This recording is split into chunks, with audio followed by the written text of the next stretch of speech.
Thokozani bogogo nomkhulu ugogo Bathini Mbatha lona.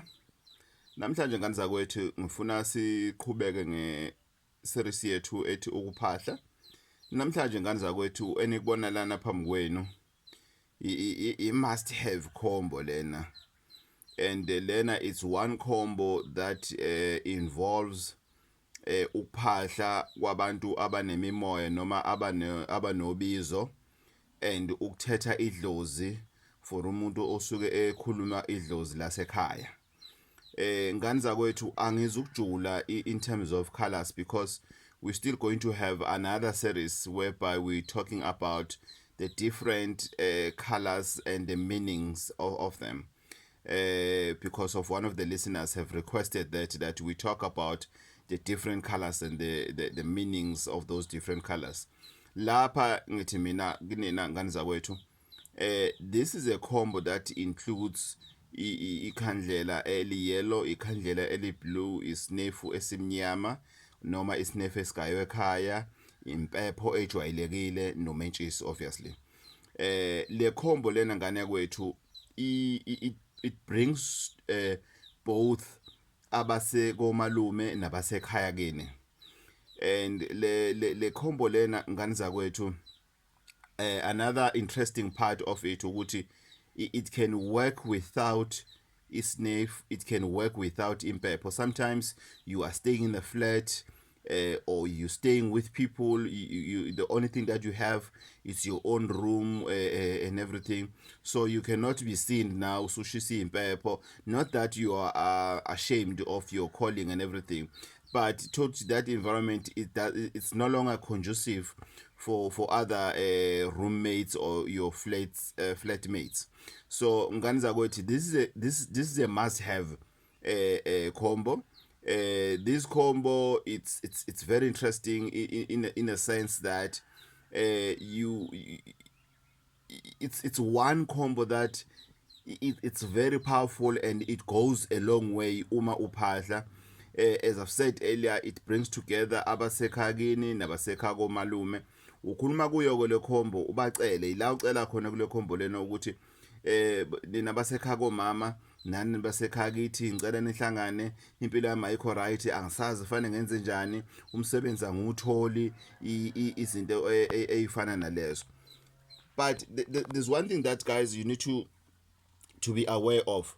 Mawuphahla most of the time avoid using surnames, avoid mentioning surnames, avoid saying ukuthi nina ubomalume abakasithole nani nalabasekhaya abakwaZondi or whatever surnames you have. Avoid using those surnames because if ever kunesikweleti esikhona noma kunamanga akhona noma kuneqiniso ongazange utshene lona in regards to ama issues eyibongo, uma kukhona la onokushayisana khona usenkingeni because usubiza abantu abawrong already, sokusabela abantu abawrong. Kanti mawuzihambela wena naturally uvele uthi ngibiza abakomalume, ngibiza basekhaya kithi bahlangane together, na inkinga yami kanje, the real blood will come forward, the real people will come forward. Another thing that is very important mophahla is cela ukuthi kufike abantu abahlambulukile kuphela. Biza abantu abahlambulukile kuphela, people who are willing to listen to you, people who are clean than others in terms of witchcraft or whatever thing that you need them to be clean for.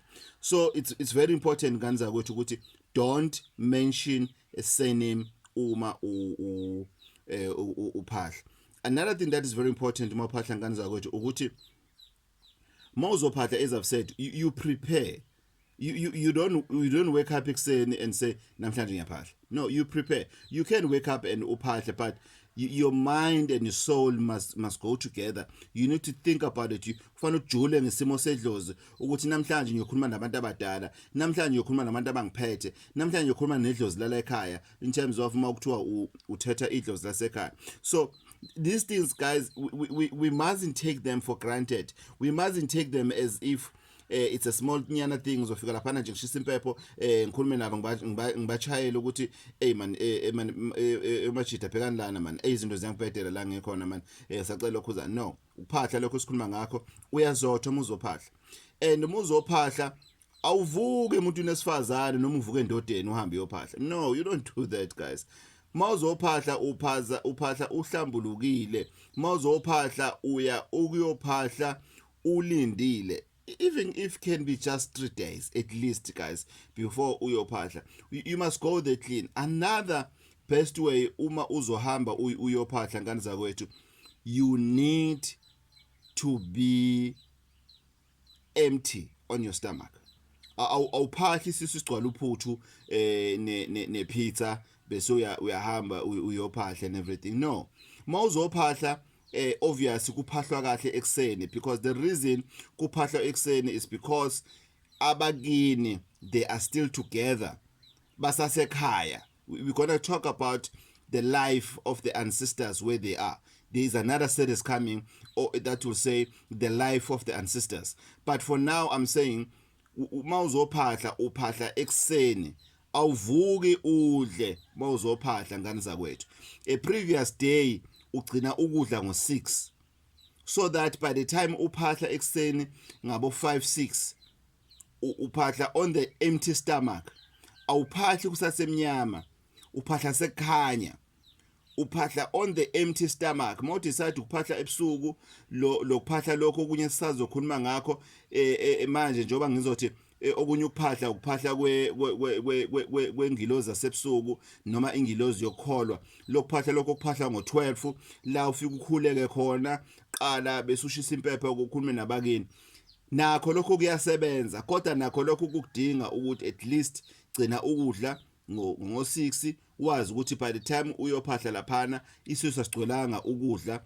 uphahla kahle uyakhuluma lokhu ka12 lokho as I've just promised uvuka ngo12 ngani zakwethu you have a choice it's either you use ikhandlela uyellow no blue or you just use uyellow and you use impepho or you don't use it or you don't use none of these things on the combo you just go down on your knees and pray to umvelqangi and pray to your God ukuthi uyacela ukuthi abakini nomvelqangi bahlangane inkinga zakho zila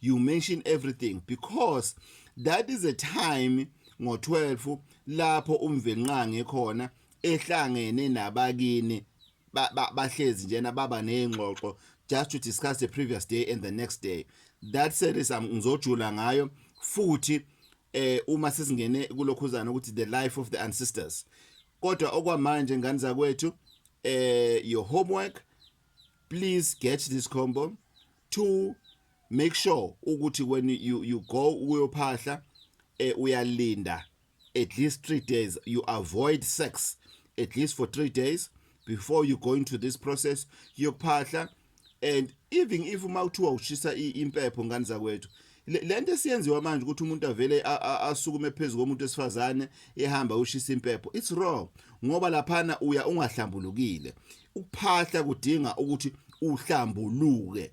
Please guys, these series are very important because they are related to each other. We spoke about ukuhlambuluka, we spoke about impepho, now we're speaking about Ukuphahla. We're still gonna speak about the life of the ancestors. We spoke about the relationship of the ancestors. We spoke about so many things, and we're still gonna talk about so many things. Guys, thank you for the support. Thank you for data. Thank you for airtime. Thank you for all the support that you all the contributions that we're receiving. Guys, get this combo. I'm going to do a very special video after the fifth series or a fifth episode of this series, whereby I'm gonna go deeper on this combo, very deep, and I'm gonna tell you what will this combo do for you if you really have it and you really want things to change, the relationships to change between you and your ancestors. If you really want answers to happen in your life, this is a must-have combo ngani. And most importantly, if you can get isnif lesesigayo emakhaya, it's very important to get it. 083 533 9183 083 533 9133 Gogo Bathini Mbatha empangeni.